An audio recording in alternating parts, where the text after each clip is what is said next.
Dan was a fantastic player,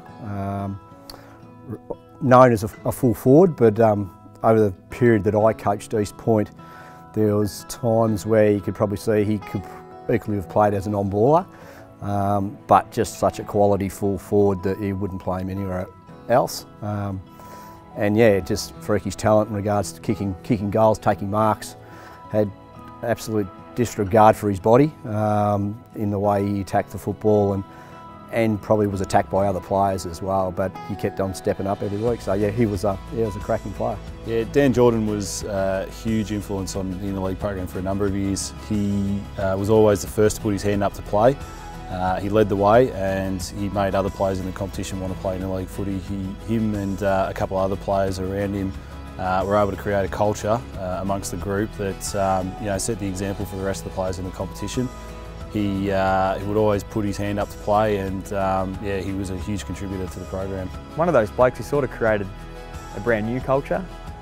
East Point was a relatively new club back in 2006, only about 4 or 5 years old, and he was the kind of bloke that you just really wanted to have a beer with, along with a few of the other guys like his brother and Adam Symes, Simon Galjohn, a few of those guys that we looked up to.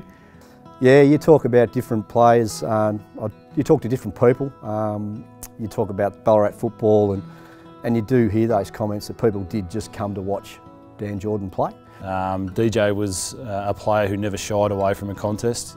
He was one of the hardest players I reckon I've ever seen in the competition. It was a pleasure to watch, and yeah, he always gave his all for the Ballarat Football League whenever he ran out on the ground in an interleague match. He was always a fantastic player, and he was always an excellent goal kicker, but what he was able to do when he took over the coaching in 2011, unfortunately we'd missed out on the finals by I think only a game and a few percentage points, and then he was able to turn that team that finished 7th into a team that ended up making the prelim the next year. So he sort of showed that he couldn't just kick goals, he wasn't just a fantastic football player, but he was a really fantastic coach and had a great rapport with all the players as well.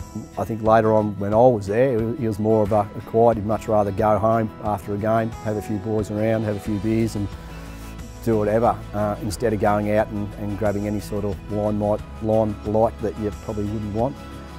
So yeah, pretty relaxed character. Yeah, it's probably the only blemish on his record is that he never became a premiership player, and it's a real shame, because if there was one player in the history of the Ballarat Football Netball League, it's probably him who deserved a premiership cup next to his name. So yeah, certainly feel for him in that aspect, but he was able to achieve a lot out on the ground anyway, and I'm sure that the teams he played in wouldn't have got as far without him, that's for sure. Played it in a really old school manner. He hit packs hard, he took strong marks, he kicked multiple goals.